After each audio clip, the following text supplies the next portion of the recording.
This is Ben Smith, I'm a photographer, and this is my podcast, A Small Voice, Conversations with Photographers. Thanks for listening.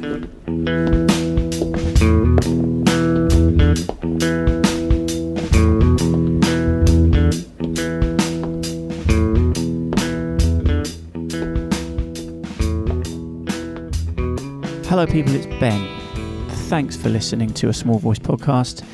Welcome along. I've tried to do this intro about 85 times so far. I don't know what's going on with me today. So let's try and get through it without having to start from scratch. It's not that complicated. I've got Mike Brodie on this week, American photographer. Many of you will be fans of Mike's work and perhaps will have a copy of A Period of Juvenile Prosperity on your shelves.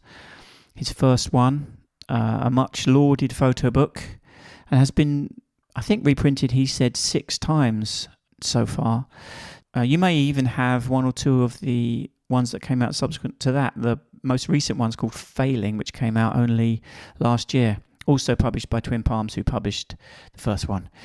Anyway, I will introduce Mike in a minute. Well, there's no ads this week, actually, so that's nice for all of us. Well, not so nice for me, because obviously I need the ads. It's incredibly important to me to have sponsors in order for me to continue to do the podcast, because it wouldn't be possible otherwise. On that note, actually, it wouldn't be possible if I didn't have my wonderful cohort of members. So don't forget, you can sign up if you've been sort of toying with the idea of signing up as a member. It's £5 a month. Or whatever that is in your currency, and you can sign up at pod.fan, and there's links in the show notes and on your player app there. So yeah, go ahead and become a member if you want to support the show, but also, more importantly, if you want to gain access to exclusive member-only content, because you're not just giving me a donation, you're paying for something special and extra, which is like a whole other episode that goes out on the week that this one doesn't. So for instance, Mike, after we had our main chat, which you're about to hear, we did what we call the bonus questions, which is another 25-30 minutes of additional material, and everyone gets those questions now. So that's what you get as a member. You get to listen to those answers, which actually were really interesting as far as Mike goes, and nearly always are interesting. And also we do a check-in with a previous guest. So I've got 200 odd guests, 50 or so I've done it already, I don't know how many, but 200 odd guests, let's say, ballpark figure, who I still have to catch up with and find out what they've been up to since I spoke to them the first time, which in some cases, as I've said before, it could be almost 10 years ago now. So yeah, that's what you get. Also, there will be other additional member-only content when we figure out what that should be, and everyone gets a say in what that might be. So if you're a member, you can make suggestions as to what else might be useful or interesting or helpful to you, as either a photographer or a fan of photography, or whatever it is. Something we can all sort of perhaps decide, well, not between us, because that's decision by committee, and that's always a nightmare. Basically, I will decide, but always receptive to any suggestions or ideas. Anyway, enough about that. Go to pod.fan if you want to sign up as a member. Also, my newsletter is now on Substack, and you can find that under A Small Voice at Best is basically what it's called. And that should be weekly, and has not been consistently weekly because I've been a bit rubbish with that. And I'm sort of trying to figure out what form it should take, in a sense. At the moment, it's a kind of a roundup, really, of what's going on in Photoland, and I think it's important to sort of pass on information about exhibitions and festivals and Kickstarter campaigns and all that kind of stuff. So that's sort of what I'm using it for, but maybe I'm missing a trick there, and I could say more, and we could talk more about some of the issues that are going on in the world of image making. And also I could say more about, I guess, the podcast and the experience of having spoken to whoever my guest was that week, and indeed what's going on for the members. So hopefully that would encourage some of you to join up if you feel like you're missing out. If you've got FOMO, I don't know if that would actually work in practice. Yeah, probably would. I think, there'd be good things going on for members only. So let me just introduce Mike. This is the bio from the Twin Palms website. I did ask Mike if he had a bio that I could use, because otherwise I have to write my own, which I have very often done. And it's amazing how few people have got a decent bio just sort of ready to go. Even if they have a bio, it's quite often, frankly, pretty bad. But anyway, Mike didn't have one either, but he did say he kind of likes this one on the Twin Palms website, and I like it too. It's actually really nice and well written and kind of a bit more interesting than your average bio. So I will take the lazy route and just read this, because to be honest, I'm not really going to improve on this. Mike Brodie's first monograph, A Period of Juvenile Prosperity, was published by Twin Palms more than a decade ago in 2013, depicting his fellow rail riders and drifters in a rebellious and wildfire pursuit of adventure and freedom. Brodie leapt into the life of picture making as if he was first to do it, Danny Lyon wrote about the book in Aperture. Next came Tones of Dirt and Bone, a collection of earlier SX70 pictures Brodie made when photography first led him to hopping freights when he was known as the Polaroid Kidd. An SX70 is a Polaroid camera, just in case you don't know. And then Brodie seemed to disappear from the art world as suddenly and mysteriously as he'd first appeared. Maybe his vanishing was another myth. Maybe it was just a necessary retreat. I was divorcing myself from all that, he says. I was growing up. I was pursuing this other life. In Nashville, he became a diesel mechanic, fell in love, moved across the country again, got married, bought land on the long, dusty Winnemucca Road Johnny Cash sang about, started his own business, built a house, put down roots, and when that life exploded, the open road called again. Throughout almost all of it, his cameras were with him, and at last those pictures are coming to light. If Michael Brodie's first monograph was a cinematic dream, his latest, Failing, again published by Twin Palms in 2024, is The Awakening and the Reckoning, a raw, wounded and searingly honest photographic diary of a decade marked by love and heartbreak, loss and grief, biblical in its scope and in its search for truth and meaning. Here is the flip side of the American dream, seen from within. Here is bearing close witness to the brutal chaos of addiction and death. Here are front seat encounters with hitchhikers and kindred wanderers on society's edges, sustained by the ragtag community of the road. Failing often exists in darkness, but is tuned to grace. Brodie's eyes stays forever open to the strange and fleeting beauty that exists in forgotten places, the open country and the lost horizons that sweep past dust-spattered windows in a spectral blur. So there you go. Quite lyrical, isn't it? Which I think is appropriate to the work and to this conversation that you're about to listen to. So, yeah, Mike was on a little European tour to promote a film which he had sort of collaborated on and is also the subject of, and it's called Slack. It was directed by Mike's collaborator and friend Cyril Lachauer, and it's named after Mike's one-time girlfriend Mia Justice Smith, who sadly died of a drug overdose at a very young age, and I think to whom the film is basically dedicated. So Mike was over here in London and dashing about to a couple of other places in Europe, and it was great to do it face to face in the world's tiniest hotel room in Soho. We sort of sat on the bed while his lovely partner and young baby very kindly accommodated us by staying out of there for long enough for us to get the chat done, which was super sweet of her. So anyway, I hope you enjoy this, I think, very interesting and enlightening chat I had with Mike Brodie. I'm so glad we're doing this. I love doing them face to face like this, because now it tends to be, on the screen more. Yeah. Which is great, because then I can talk to someone halfway across the world and all that. But the fact that you're here in Europe, because you don't get over here all that often, do you? No, I've never been here. Have you not? Yeah. Is your first time to Europe? Yeah. Okay. Yeah. I feel at home, but also like a foreigner. Yeah. At the same time. That's quite exciting. Let's just establish where you've been. You went to Germany first? Yeah, I went to Berlin. The whole trip kind of revolves around premiering a film that I made with my friend in Berlin, Germany. So we premiered the film there, then went to Rome, and then Bristol, and now I'm here. Yeah. Yeah. In London. Okay. And so, yeah, like you say, the film is called Slack, and it was directed by your friend Cyril Lachauer. Yeah, Cyril Lachauer, something like that. We both kind of mutually creatively directed it. and he did all the filming. I did a couple shots, but he handled all the film and loading the film and using the camera. All the cinematography is him. But we both kind of creatively made it happen. Yeah.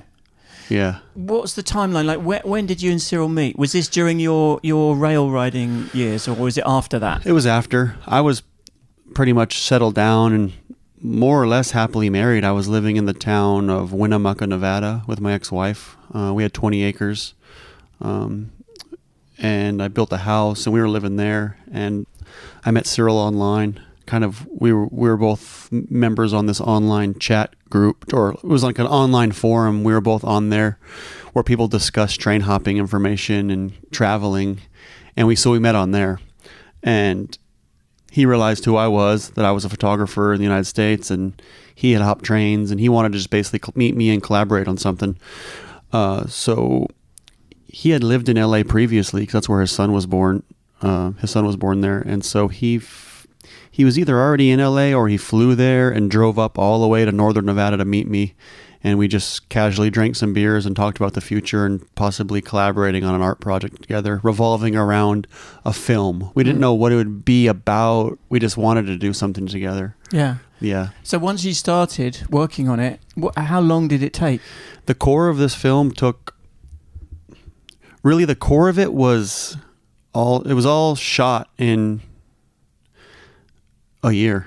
So the tail end of 2022 and then into 2023. Yeah. So it was multiple trips, but the core of it was all short. The core of it was all shot in a very short period of time. And yeah. Yeah. So this involved he sort of dragged you back into that world, as it were, in order to do that. Yeah. Your previous life. He kind of did. And that's kind of been a struggle I've had my whole life, where I get dragged back into a world that I've been trying to grow out of, So I was married. I didn't really have a desire to go train hopping. So when we first started talking about the project, obviously it related to going and hopping trains, because that's what I'm known for, because I've done it so much of my life. But I didn't necessarily want to go hop trains just for fun to shoot a film. There had to be more of a motivation. Why are we riding trains? So I didn't know if it was going to happen. So yeah, the creative desire to collaborate pushed me kind of back on the rails, and just life circumstances.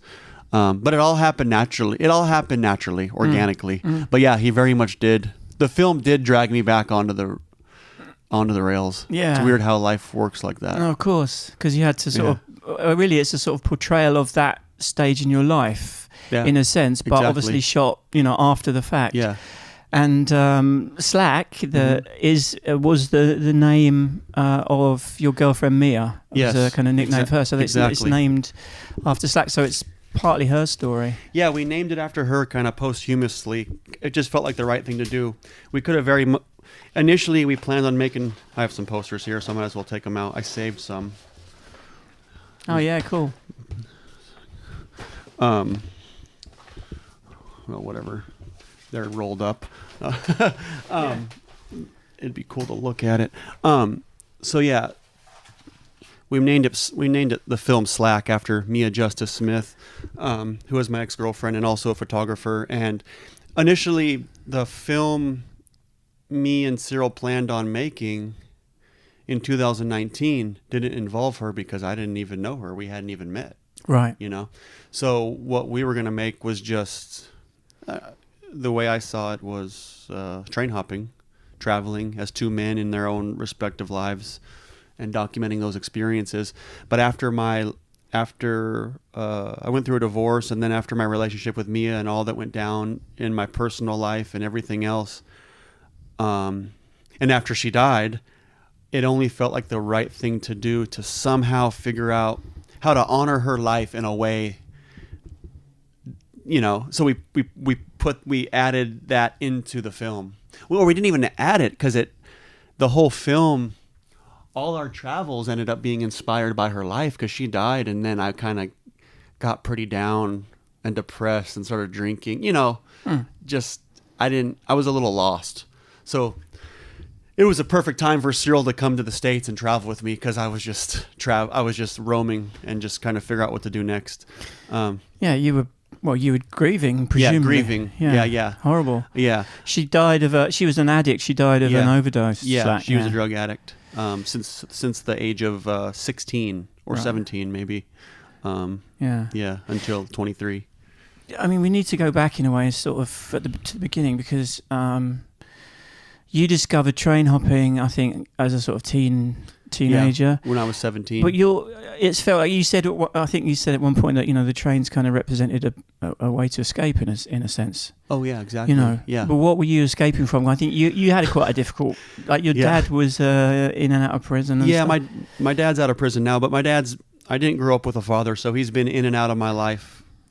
In and out of my life, mostly out of my life, and so I guess I wasn't even escaping anything as much as I was searching for something.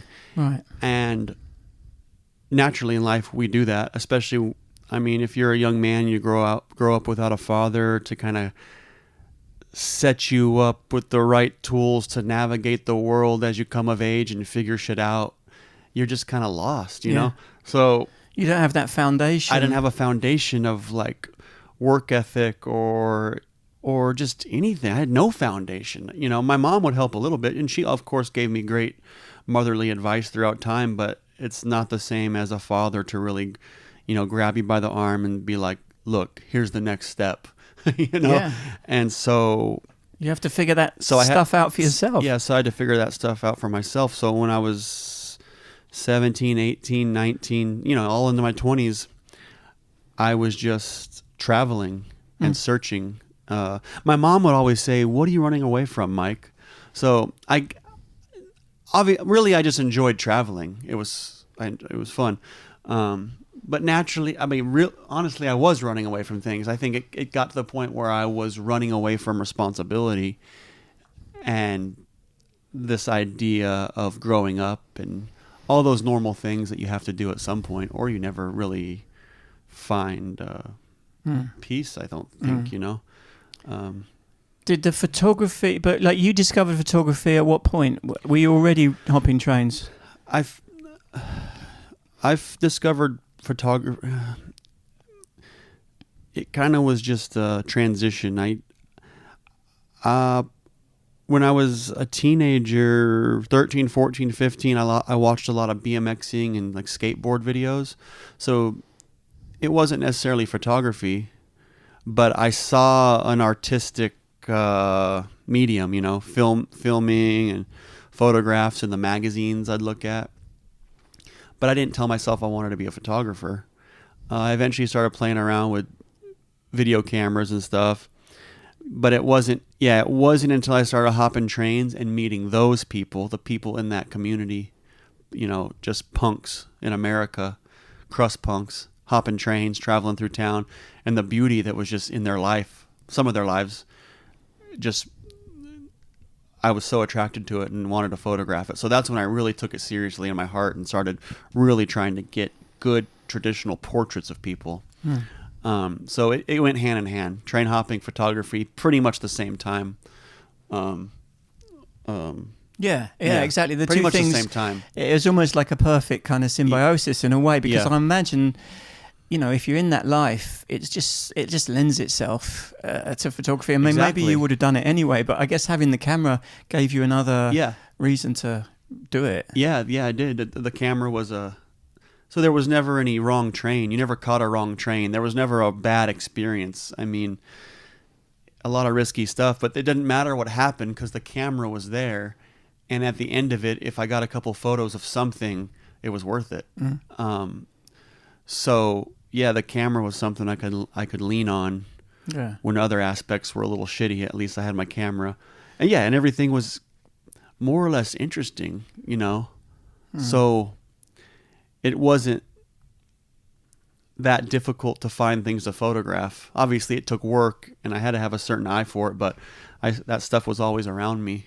Yeah, because you're not trained, or you didn't have any kind of knowledge of photographic history or anything like that. It was very an instinctive kind of approach. You just, did your own thing. Yeah, it's without any references. Yeah, most of my life, photography has been instinctual. I feel like it's changing now that I've become so self-aware of a career kind of that I've made for myself with my work now.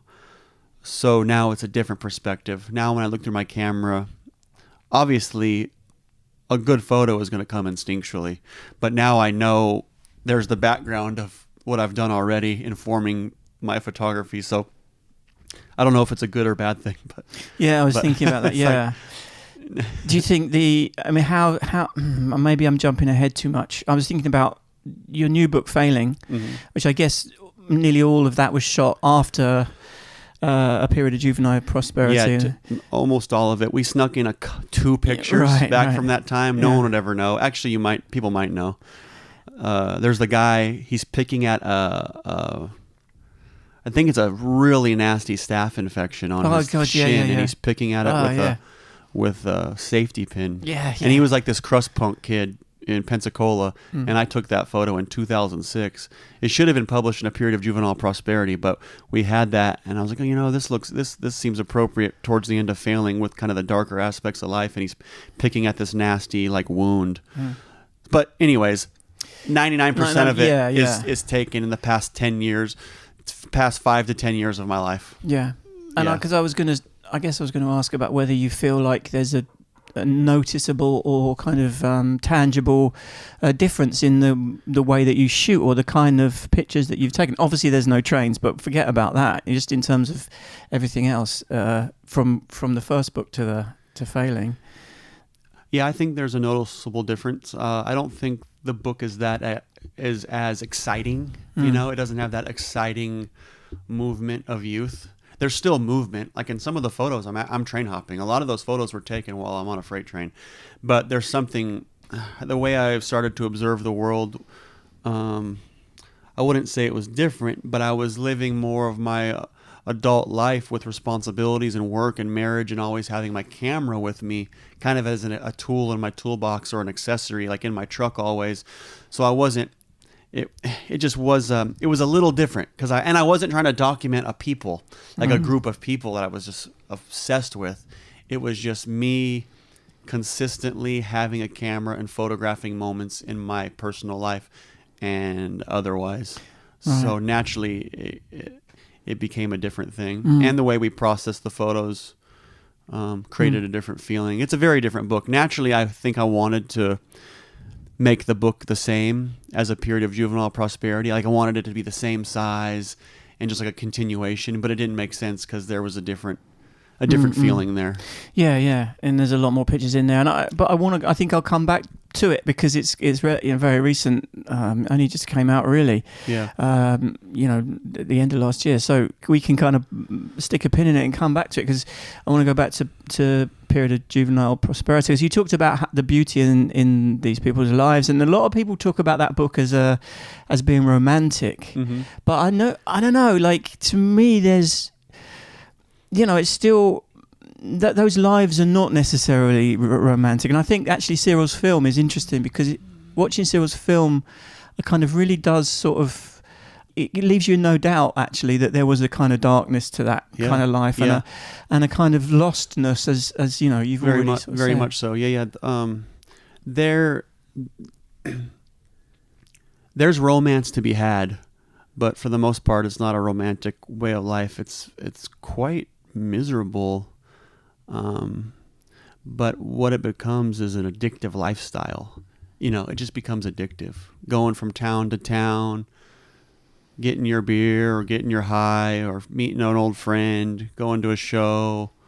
It becomes this it becomes like this almost migratory pattern where you can't settle down. You're just kind of following odd jobs or good weather and catching the next train. And there is romance to be had. Like I've had amazing times with friends and ex-girlfriends and seen the most beautiful, scenery and rainstorms. And but usually revolves around being intoxicated. So, you know what I'm saying? Because it's so rough. Like, you just get so dirty and so exhausted, and you kind of have to cut off. You have to take the edge off by always being a little drinking, Right. which is normal. People drink. It's part of life. Yeah. You get off work and you drink because it's a hard day. Yeah. So there's romance there, but eventually it I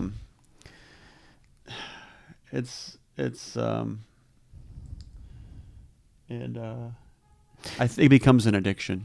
The lifestyle. Yeah. And I guess, when we're speaking of addiction, I mean, obviously there is a lot of that. People who, for whatever reason, are using drugs, again, maybe to escape, whatever. Like someone like Slack, I mean, of course, I don't know her backstory, but I've got to imagine that, to get into intravenous drug use at a young age, there's something bad has happened in order to do that. I mean, for the most part, anyway, I would think. But it's almost like is it the flip side of the American dream in a way? Now, it partly is the American dream in a sense of freedom and stuff, but there's a weird kind of combination of things. Yeah. It's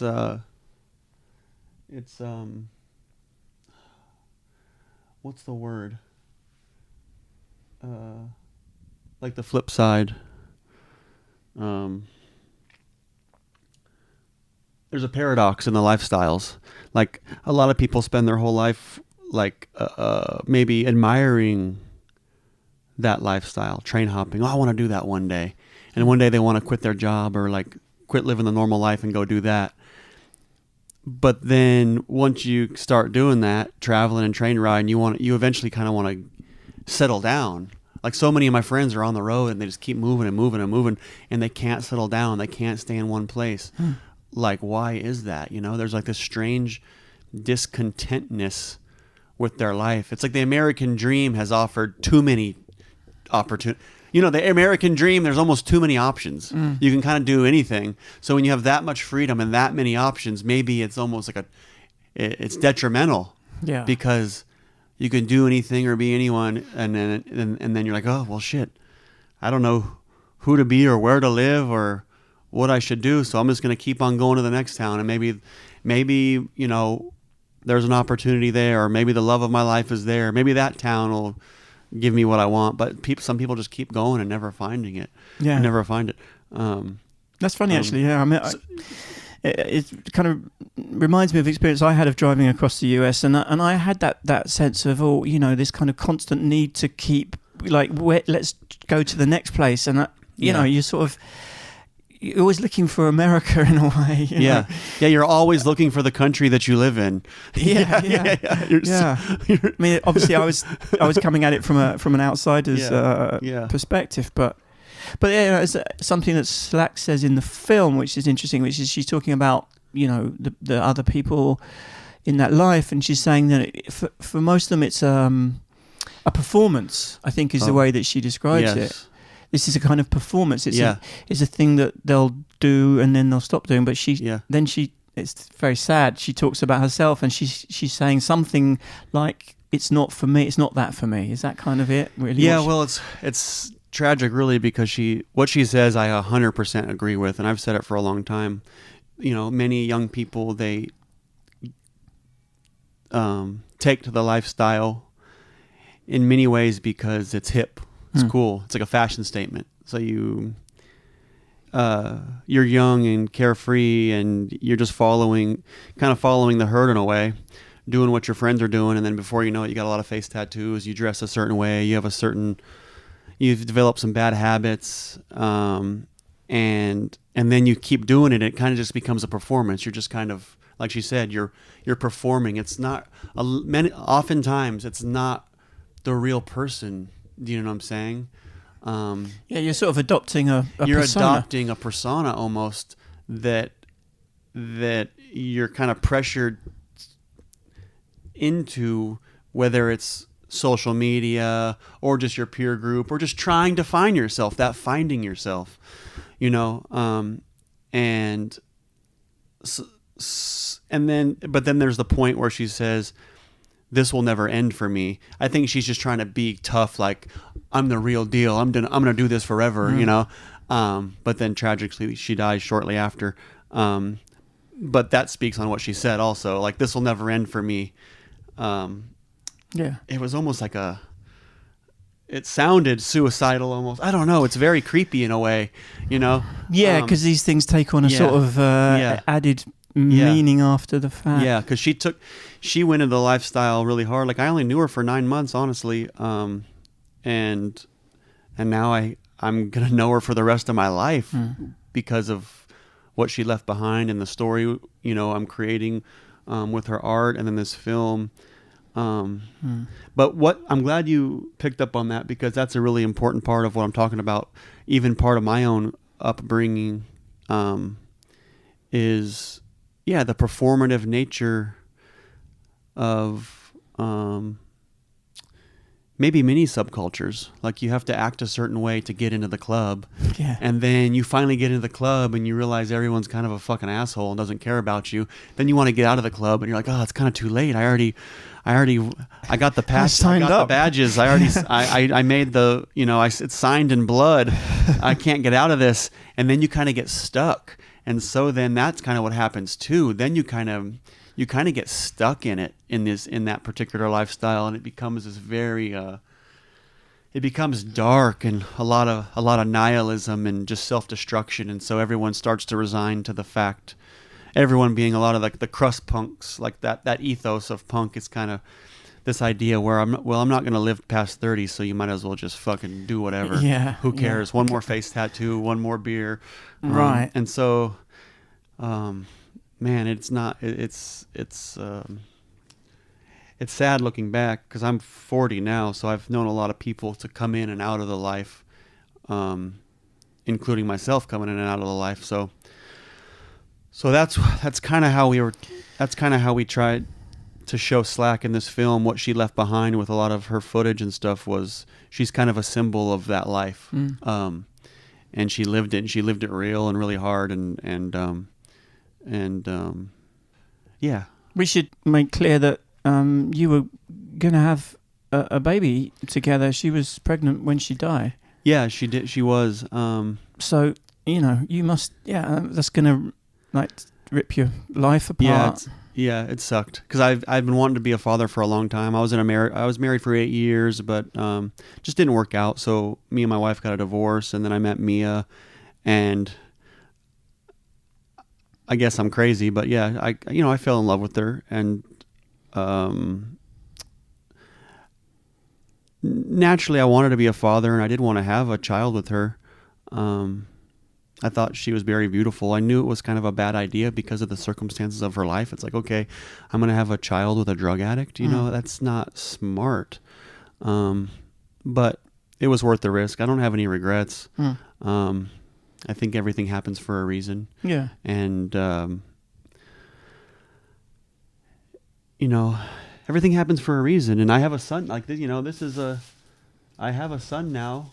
Yep. With a woman I met shortly after, Mia passed away, and now I have a son, Right. Maybe he existed all along, it just, here he is now. It just, everything happens for a reason. So it's important not to dwell on the what if. Absolutely. You know.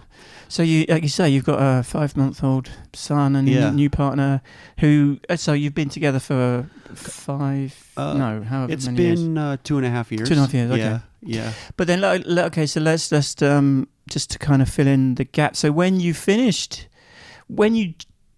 in the towel on the rail riding and you tried to, have a normal life, and you got married, as you say. Yeah.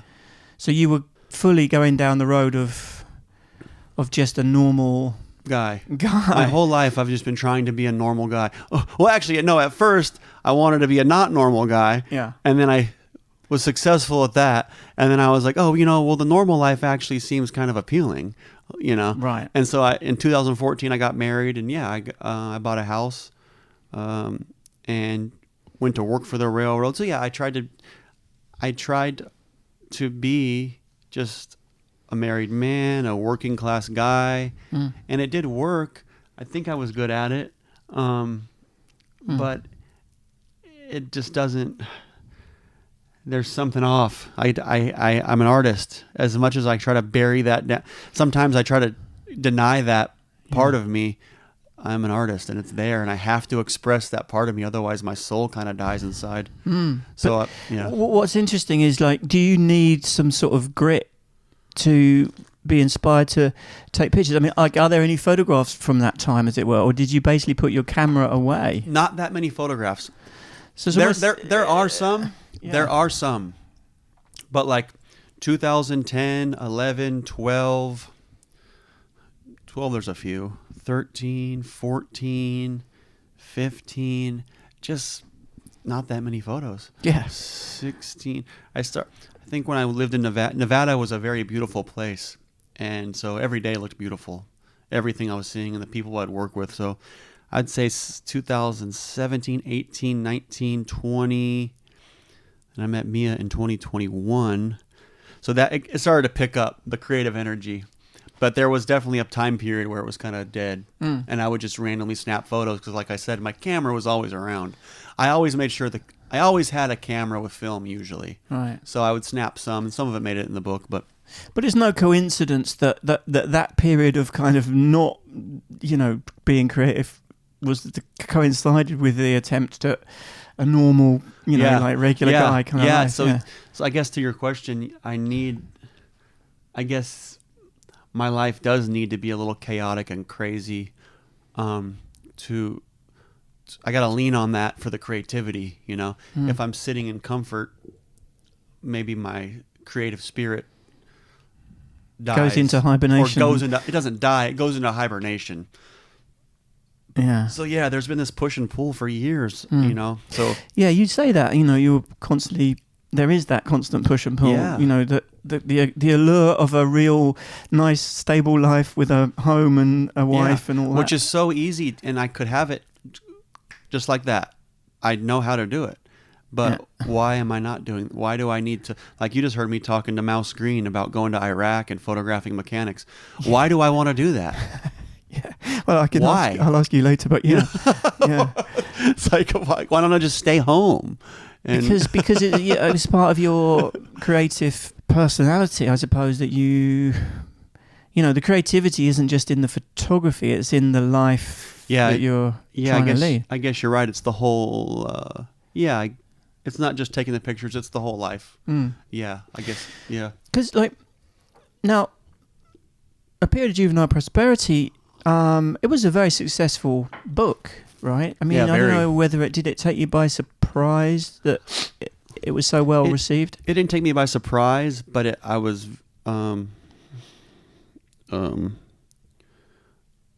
happy about the notoriety and the success from it.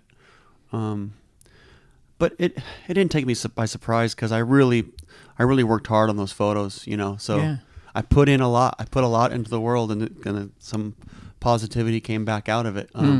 It does surprise me recently how there's renewed interest in it. Like, that book will be getting reprinted for the 6th time. Right. Yeah. So that's cool. So there's new generations of people who respect it as art. Yeah. It's a seminal photo book, it's in the Martin Parr, Jerry Badger, significant photo books. They have 3-volume set. It's in there, which is always a kind of almost a tick of approval in terms of it being a significant piece of work. And also you talked about the fact that you earned some money, which you'd never really had before.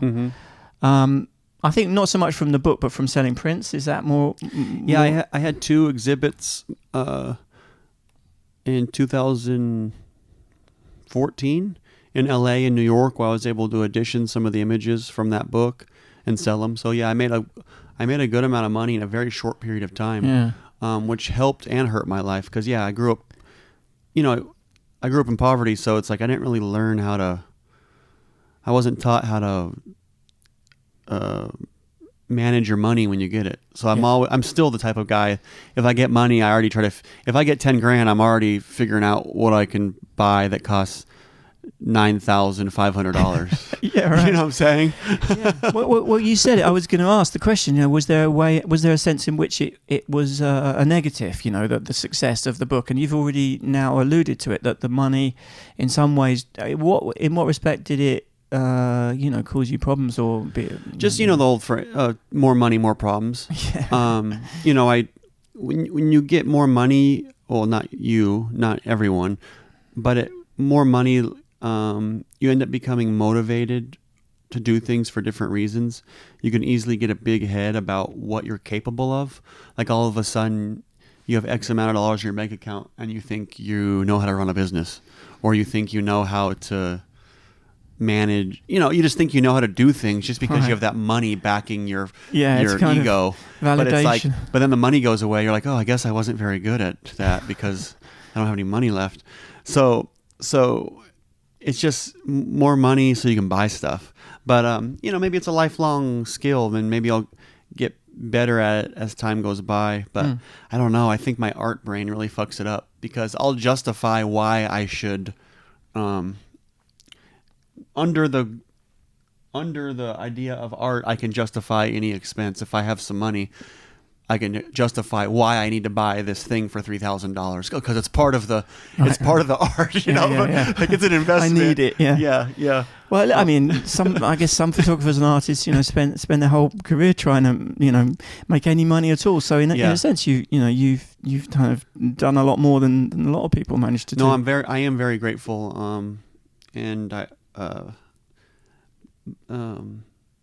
am grateful when I'm able to sell some photographs, because it gives me opportunities to do things like travel a little bit to foreign places. And but I've almost all my photographs I've taken when I was had nothing, because that's that creative kind of what's the word? Filament. Like a filament is fragile, and it's about to blow out if it has too much amperage. So that's where I operate with photography. I kind of need to be struggling and not really have much. And then that's where I thrive, because then I have to get creative, and you have to use your imagination to make ends meet, or get the photos, or like, oh, I only have 3 rolls of film left. Like there's a book in Failing, actually. I wish I could show you now.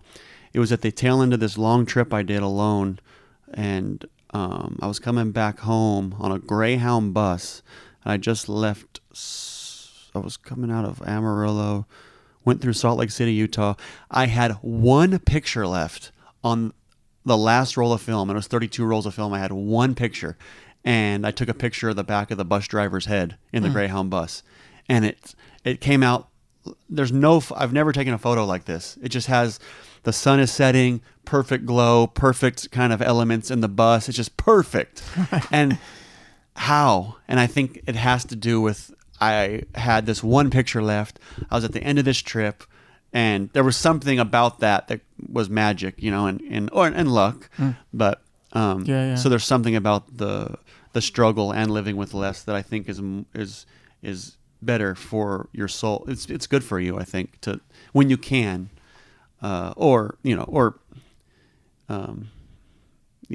basically it's not all about the money, is what I'm saying. Well, also that is the romance of shooting on film, that you have a last frame, because with digital you never have a last frame, because you've got a card full of thousands of, or maybe the battery dies. That's your last frame. Right. Yeah. The pictures in Failing, it's a very dark book to me. I had a look at it, and in a sense, it feels like it's a darker period than the Period of Juvenile Prosperity. By the way, it's such a great title, Period of Juvenile Prosperity. I meant cool. I presume it's meant ironically to some extent, or there is some irony there. I didn't title it. It was titled by the guy you see on the cover, sleeping. His name's Soup. He titled it. That was the last. He accidentally titled it. That was he wrote. There was an initial introduction that he wrote for the book, and we didn't use it because it was a collective effort, kind of editing the book, and so we didn't use the introduction. It just didn't work. But the very last sentence in the introduction said he was summing up his life experiences while photographing or being on the road. and he was describing that time, and he said, for me, it was a period of juvenile prosperity. And so that was perfect for the title. Yeah, that's perfect. what we used. Yeah, that just landed right there in your lap. Yeah. But the failing, I guess. Well, you were coming out of the end of your marriage. At that point, the darkness of the pictures, in some respects, perhaps reflected your inner kind of feelings. Yeah, they reflected my emotion at the time, and I had help with my friend Paul Sheik. He's always helped me edit my photos. We edited the photos together. Started at about 600 images, and then worked it down to about 200 or so. But yeah, it reflected. Obviously, your emotional feeling at the time in your life goes into how you edit the photos. But also, some of the photos literally are just dark by nature.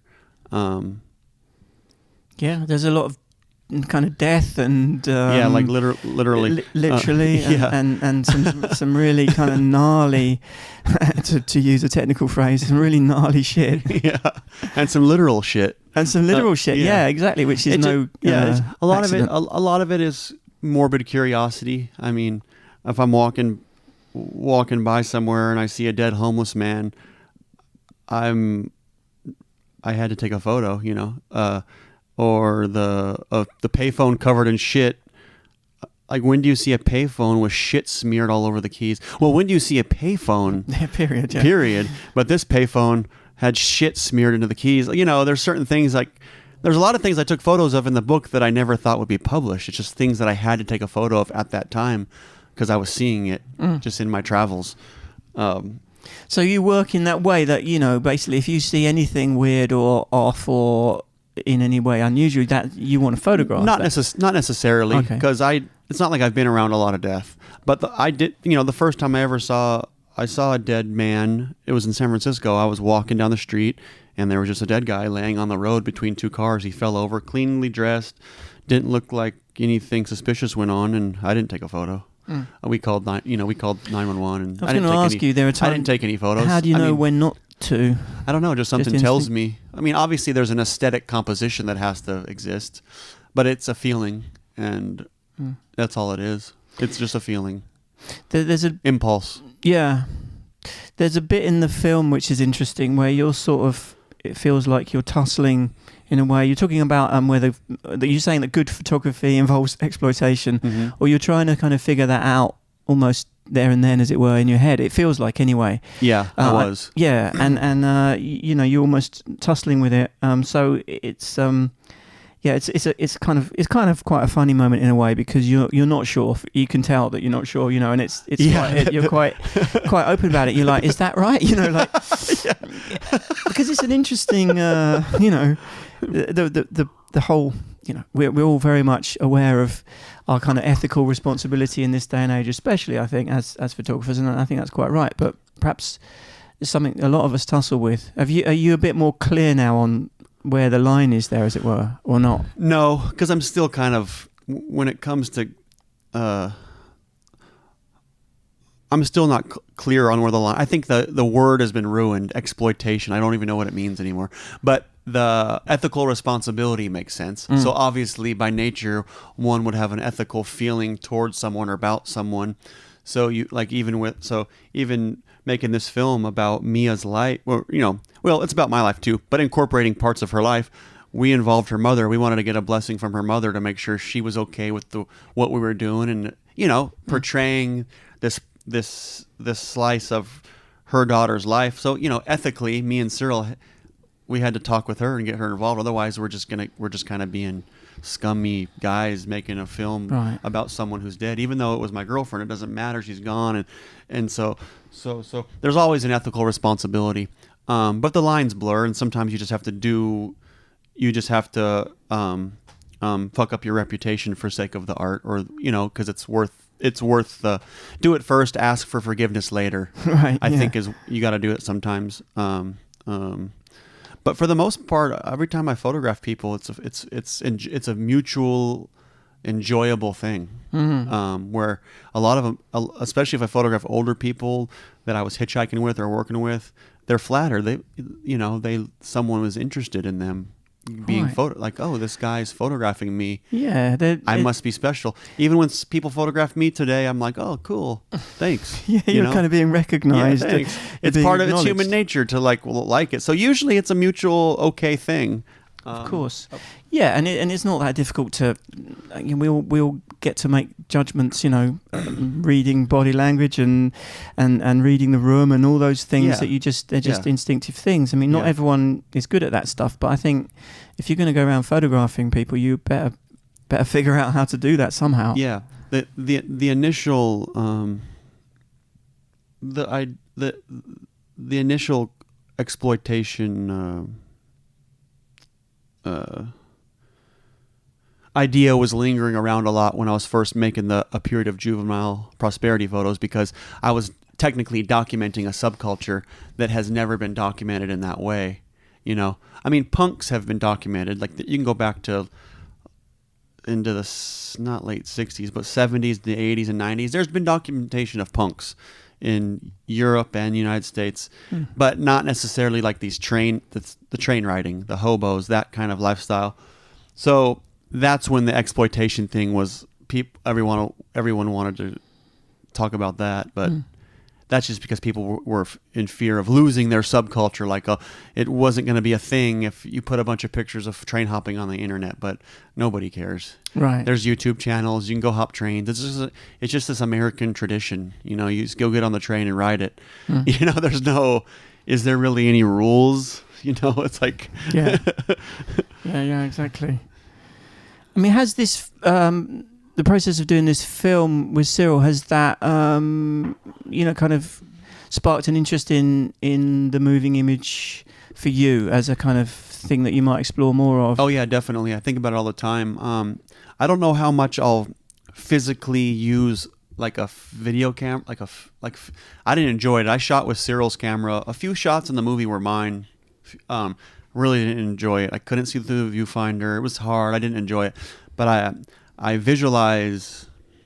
I spent a lot of time every day visualizing a feature film I want to make, or scenes in a feature film, or ideas I have that I would like to put into a film one day.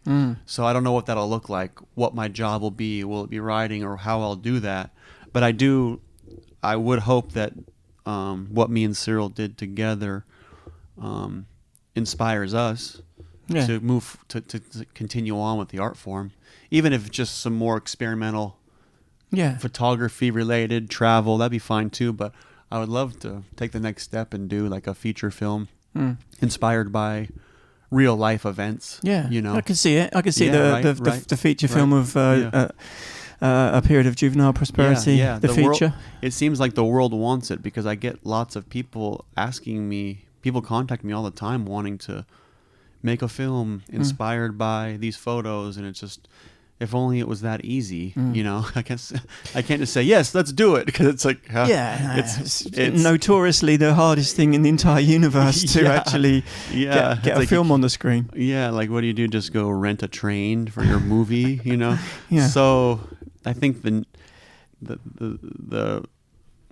need to do it is there, but do you think that world has changed since you were involved in it, or in as much as you would know, I suppose? Train hopping? Yeah. Since I was involved, since I started? Yeah, doing has the world moved on a little, or have there been some ways in which it's not the same? It's all still there, in the same ways, except there's more phones. Yeah. So I think the rugged kind of, there was an archetype of a hobo that's pretty much gone. I mean, you meet there's homeless, transient bum types you meet in America, but as far as the train riders, it's still a lot of young punks, but they all have phones. So there's such a reliance on technology. So it's like people, rather than really learning where you're going or learning to navigate a certain train yard or understanding old railroad maps, people will share, well, this is what I noticed and that I've done, people will share pin drops, right. Like a Google pin drop. Yeah. Here's the pin drop of where I caught that train out of Chicago. So we're just like, it's kind of strange. So it's like people do it, but they're missing this deeper element that existed in generations past. Yeah, because I've got to imagine that there's a certain amount of knowledge that kind of gets passed down, right? Yeah, as to how you actually do it. Yeah, And now it's all like, just right there on the phone kind of thing. Yeah. But it's all still there. It's you got people doing YouTube channels, so you got there's several notorious train hoppers that do YouTube channels, and they're real they're real hobos. They're living it. It's like a real hobo life. But I can't. It bores me because I can't just sit there and watch the YouTube. Well, people will watch all kinds of things. Yeah, people on like YouTube. it. Yeah, they probably. Well, they won't be hobos for long. They'll end up, multi-millionaires with a massively successful YouTube channel. Then they'll kind of defeat the whole object because they'll have to get a normal life or whatever. Yeah. Where are you? So we said earlier you've got a very young baby and a partner. So in that push-pull that we talked about. Where are you right now? Like, what's going on with you? Are you making pictures of normal life, or? Well, yeah. Naturally, what's going on with me is naturally. Again, I'm trying to live a normal life, but it's not really working. But I've just been learning to use this Leica camera, so I just take pictures of my baby and all that. But it's still a struggle. Like, I have a house. We rent a home in Pensacola, Florida. We're not there right now. I have a lot of opportunities in the world, like we were just talking about, to get into feature filmmaking or doing photography projects. But really, what's more important, doing that or having a healthy relationship, getting married, and having a nice home life? I think for my future, that's the best route. So how can I do my art and have a nice home life at the same time, So I really am trying to figure that out. Difficult one. Because your art is the way that you could also finance your life. Yeah, but then you need the... Yeah, if I played my cards right, I could do art and then, make a whole year's salary doing a project maybe that takes a few months. I won't have to work a 9 to 5 because it doesn't work. I've tried over and over and over, and I just get depressed. And oh, you do? Because I thought at one point, obviously you did that at one point. You became a mechanic. I've probably worked at 10 different companies. So you got you're trained in that. You can. You always. That's a sort of fallback, right? Yeah, I'm a journeyman. Like I'm a diesel mechanic by trade, so I know how to do that. I have the tools, but if I do that work regularly, on the daily, I get just depressed. It's not as cool. It's not as cool as being an artist. No, that's for sure. No. I mean, even if the being an artist is not all it's cracked up to be, as we know. I mean, sometimes it is.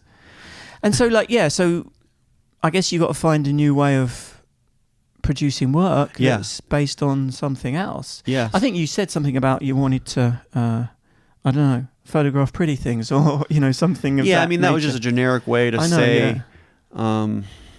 You're sick of that I don't want to... life, maybe? Yeah, it was a generic way of say, all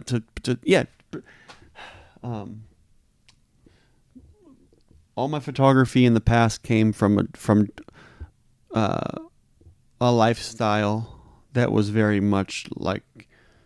could kill me if I'm not careful, and killed a lot of my friends, I didn't kill them. They made choices in their life that brought them to their death, obviously. There's other outside worldly forces, but I don't want my art to come from that place anymore. You know what I'm saying? I want it to come, maybe it'll be a little more intentional and mindful of the whole picture now that I have a son and what he expects of me as a father. I can't just leave and be like, okay, I'll come back and I'm gonna go do this thing and I'll come back in 5 months. No, that's not the man that's not how I want to be. But I mean, you had the experience of not having a father, so I guess once we become fathers, the first thing we want to do is not make the same mistakes. Yeah, I would like to break that cycle. The cycle. That'd be nice. But going away, I've spoken to so many photographers, obviously, and that tussle of having to, the so-called work-life balance, which is kind of a myth, but a lot of people have tussled with that, especially, photojournalists and documentary photographers who, have spent vast amounts of time on the road or abroad, just working, because that's what the job entails, obviously. Yeah. And, maybe then regretting that they didn't spend as much time with the family. It's a very difficult thing to balance. Yeah, and then and then not even just in the arts, in just all aspects of work, like you can be in the trades and jobs will expect you to fly to go do this job for 3 weeks on a whim, to give your life to a company, to go work away from your family, to make that money, to support your family, but then you're not there. So what effects is it having on your family when you're not there? So yeah, the work-life balance thing is a real thing we have to grapple with in modern life, because there is, for me, I'm like an all or nothing person. So it's hard to find a balance when I'm doing anything. But you got to figure it out somehow.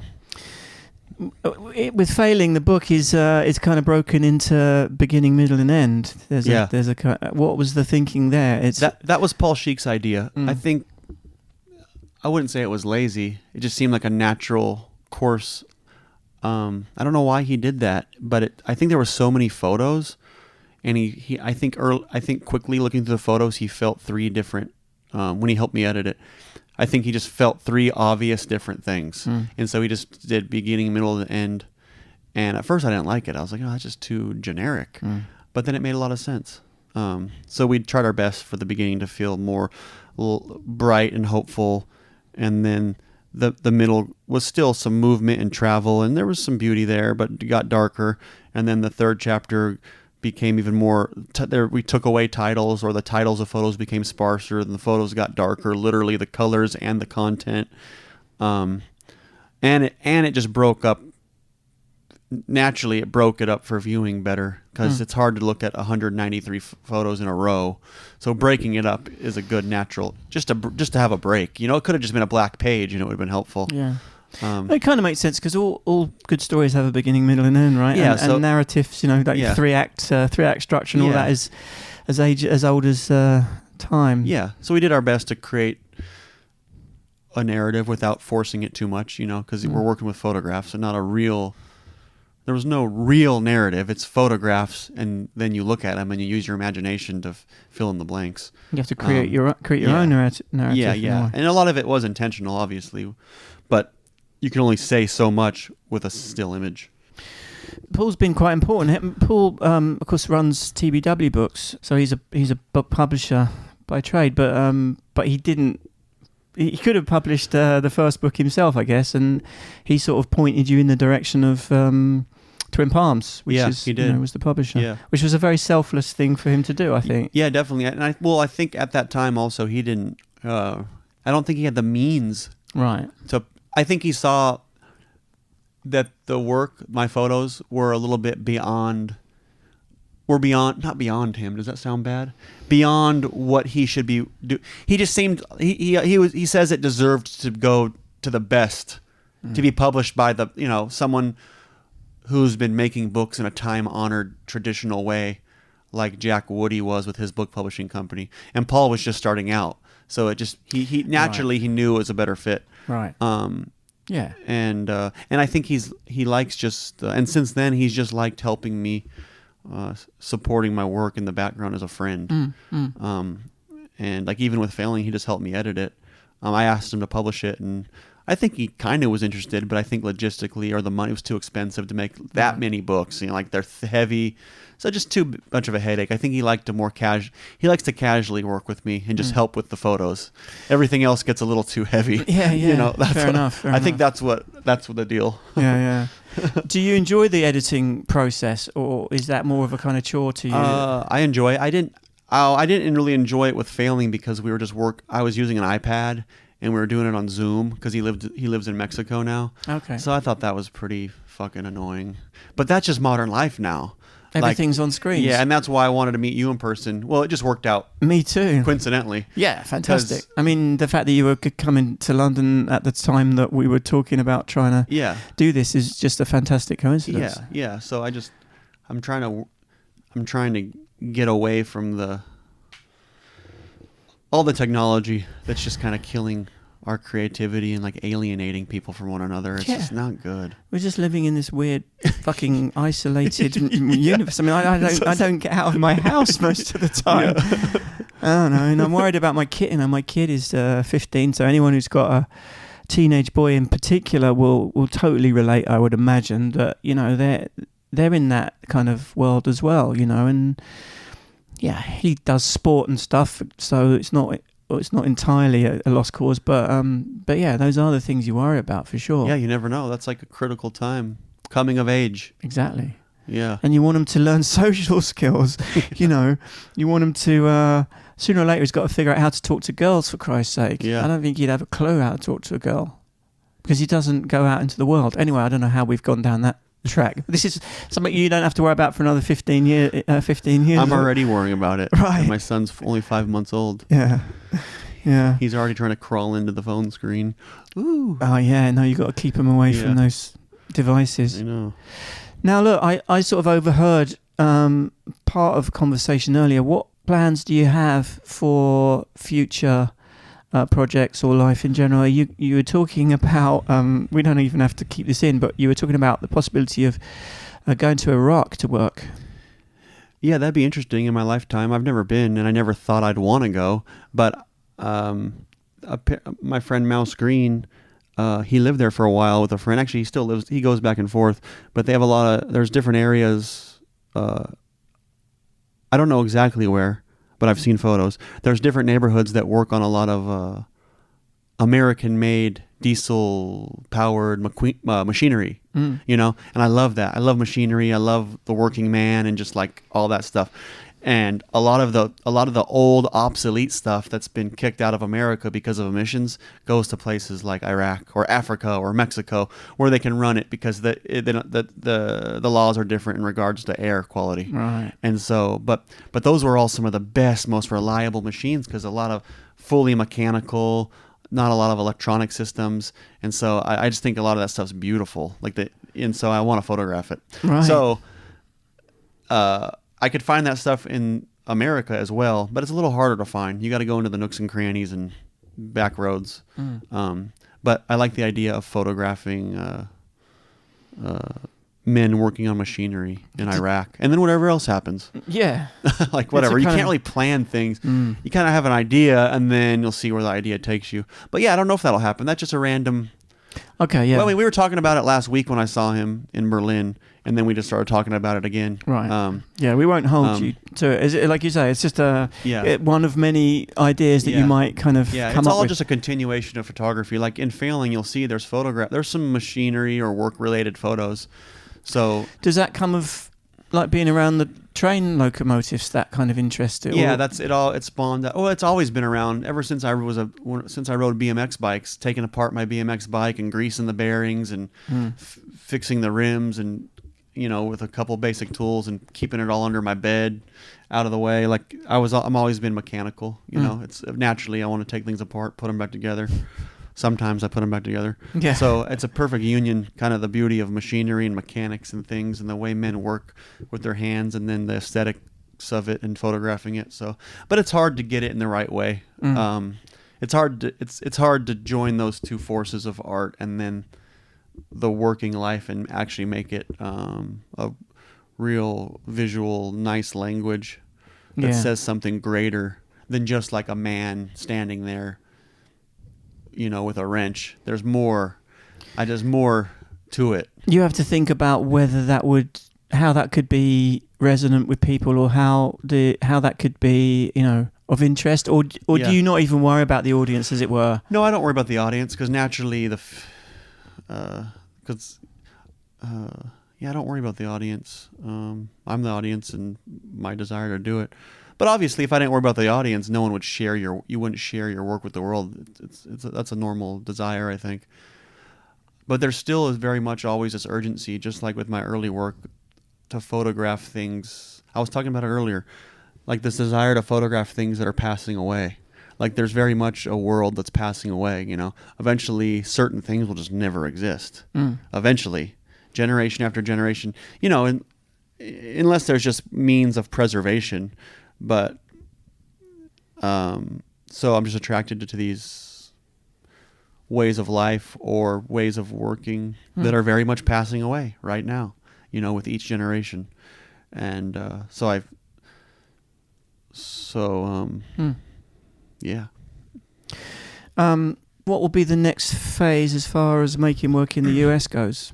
That's a good question. Speaking of Paul Sheik, I think he mentioned, I guess sometimes artists apply for a Guggenheim, like it's like a grant or a fellowship or whatever, which is nothing I've ever been too eager to do because I've never needed help with my art. I just buy some film and take some photos of life. But for the first time in my life, I'm thinking about a photo project I want to do. Whereas in the past, it's always been me just taking photos of your life, of my life, and seeing what will happen. Well, of course, I still will photograph my life, but it's in a new context of a project that maybe if I had the opportunity, like getting some funding from Guggenheim or getting some exterior funding to support it, what would that look like, and how would that affect my work? Would it be positive or negative, or So now I'm. There is a lot that I want to photograph, but I don't quite know what it's going to look like. Mm-hmm. You know what I'm saying? Or I might go into the filmmaking thing. I'm not sure what the future holds, But I definitely, I'm not going to quit photography. I'm enjoying taking photographs. Even if I never have a book that's as seminal, like you say, it's a period of juvenile prosperity. It's still will be something I have to do. Yeah, you sort of peaked early, as it were. Maybe that's going to be the kind of cross you have to bear. That sometimes you can kind of hit it hard the first time, and then for the rest of your career, you're trying to kind of, in some way, reproduce the success of the first thing. Naturally, yeah. And it just doesn't really happen. Even Martin Parr, I was at his place yesterday, and he was showing me his first book, and he said, "Yeah, it's still the most successful book." It was his first book, and it was from it was from the 80s. Yeah. And he's done like 100 or 150. That's what he said, yeah. But he has my first book. It's still the best one. Yeah. That's good to know. All right, Mike. Well, look, thank you so much. It's been great to do this, and especially to do it face to face here in London. And thank you for taking the time to chat with me. I appreciate it. Yeah, no problem, Ben. Thanks for the opportunity.